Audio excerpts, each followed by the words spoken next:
Hello दोस्तों, मैं हिमांशु आज आपके लिए लेकर आया हूँ एक भूतिया फैक्ट्री की कहानी जो एक रवि नाम के लड़के के साथ घटी। रवि एक गरीब परिवार से था और वह बरेली में रहता था। गरीब परिवार में होने के कारण उसे नौकरी की तलाश में इधर उधर भटकना पड़ता था। यह बात है 2012 की, जब रवि को एक नौकरी कानपुर में एक फैक्ट्री में मिल जाती है। रवि ने कानपुर में रहकर ही काम करने का फैसला कर लिया। रवि कानपुर में पहुंचकर एक रूम लेता है और अगले दिन से अपने नौकरी के लिए फैक्ट्री चला जाता है। उस फैक्ट्री में लोहे का काम होता था। रवि को उस फैक्ट्री में वैसे तो सब कुछ सही लगा, पर वहाँ के लोग बिल्कुल भी घुल मिल नहीं रहे थे। तो उसने सोचा, क्या पता मैं अभी नया नया हूँ इसलिए ये ऐसा बर्ताव कर रही हूँ। वो सब कुछ नज़रअंदाज करके अपना काम करने लगा। पहला दिन रवि का काफ़ी अच्छा बीता, उसे कोई भी तकलीफ़ नहीं हुई। अगले दिन जब रवि काम पर जाता है तो काम करने के दौरान जब उसे ब्रेक मिलता है तब उसे एक लड़का मिलता है जिसका नाम शंकर था। वह रवि के पास आता है और पूछता है, तुम्हारा नाम क्या है? तो रवि उसको अपना नाम बता देता है और उससे उसके बारे में पूछने लगता है। दोनों ऐसे ही एक दूसरे से बात करते करते एक दूसरे के अच्छे दोस्त बन जाते हैं। रवि ने शंकर से पूछा, भाई कल तुम कहाँ थे? तुम दिखे नहीं फैक्ट्री में। शंकर उसे बताता है कि अरे यार रवि, वो मेरी नाइट शिफ्ट लगी हुई थी, अब तक आज ही से मेरी डे लगी है। बातों ही बातों में शंकर रवि को फैक्ट्री में होने वाली अजीब घटनाओं को बताता है। शंकर बताता है, फैक्ट्री में रात के समय किसी के होने का एहसास होता है और ऊपर के फ्लोर पर एक कमरा है जहाँ फैक्ट्री के मालिक ने जाने के लिए सख्त मना कर रखा है। रवि मजाकिया अंदाज में बोलता है कि मैं इन सब चीज़ों पर विश्वास नहीं करता। बस यार रवि, जब तुम्हारी नाइट शिफ्ट लगे तुम बस थोड़ा संभल कर रहना, और ऊपर जाने की गलती तो बिल्कुल मत करना। वो तुम्हारे लिए खतरे से खाली नहीं हुआ। और इसी तरीके से यह दिन भी बीत जाता है। रवि और शंकर काफ़ी अच्छे दोस्त भी बन चुके होते हैं।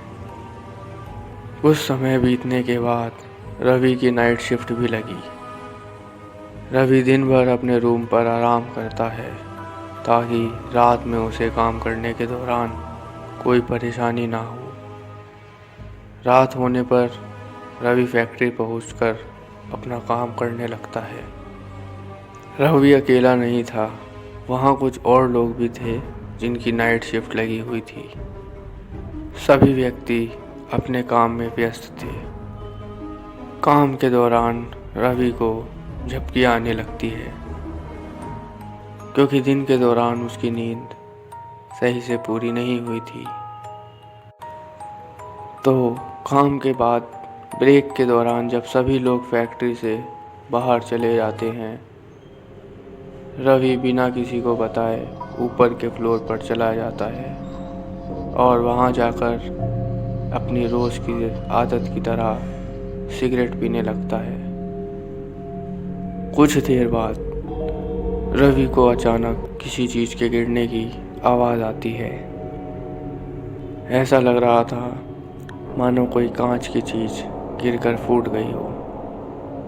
रवि इस चीज़ को नज़रअंदाज कर देता है। रवि को महसूस हुआ कि उसके पीछे से कोई भाग के गया।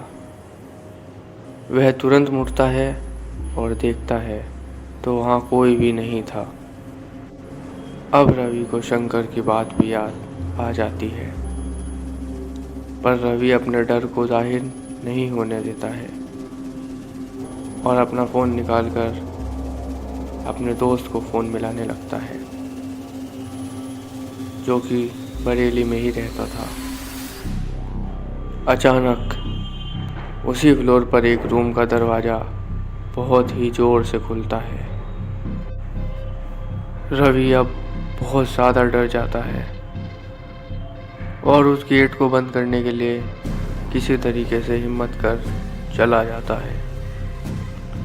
पर ना जाने वहाँ जाकर वह सोचता है, एक बार अंदर रूम में झांक कर देख ही लेता हूँ इस रूम में क्या है। वह अंदर की लाइट जलाता है, जो कि बहुत ही धीमी जल रही थी, और वह देखता है कि एक टेबल गिरी हुई है। रवि उस टेबल को उठा देता है। तभी अचानक कमरे का दरवाज़ा बंद हो जाता है। रवि तुरंत ज़ोर ज़ोर से गेट को पीटता है और चिल्लाता है कि दरवाज़ा खोलो, कोई है बाहर, कोई है, सुन रहा है कोई, दरवाज़ा खोलो। रवि ने महसूस किया कि उसके कंधे पर किसी ने हाथ रखा है, जबकि उस कमरे में तो कोई था भी नहीं। रवि पीछे देखने की भी हिम्मत नहीं कर पा रहा था, और तभी उसे गुनगुनाने की आवाज़ आती है। अब वह इतना डरा हुआ था कि ना जाने कब उसकी जान निकल जाए। रवि अपने आप को मन ही मन कोस रहा था कि उसने शंकर की बात को इतना हल्के में क्यों ले लिया। रवि को पीछे से उसके नाम से कोई पुकारता है। रवि ना चाहते हुए भी पीछे मुड़कर देख ही लेता है। रवि देखता है कि एक बहुत ही डरावनी सी औरत खड़ी है, जिसकी शक्ल इतनी भयानक है कि वह शब्दों में बयां नहीं कर सकता है। रवि समझ चुका था कि उसने बहुत बड़ी गलती की है और यह उसकी ज़िंदगी का आखिरी दिन है। तो उसने आँख बंद कर भगवान से प्रार्थना की कि हे भगवान, अब जो कुछ भी है आपके सहारे ही है। रवि की यह आखिरी कोशिश थी।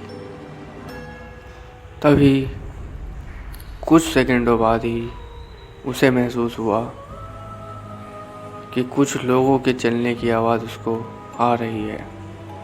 उसने आँख खोली तो वह देखता है कि वह उस कमरे में नहीं है जिसमें वह था। अब वो नीचे के फ्लोर पर जहाँ वो काम करता था, वो वहाँ पहुँच चुका है। और वह आवाज़ उन लोगों की थी जो लोग वहाँ ब्रेक के दौरान बाहर चले गए थे और वापस काम करने के लिए आ रहे थे।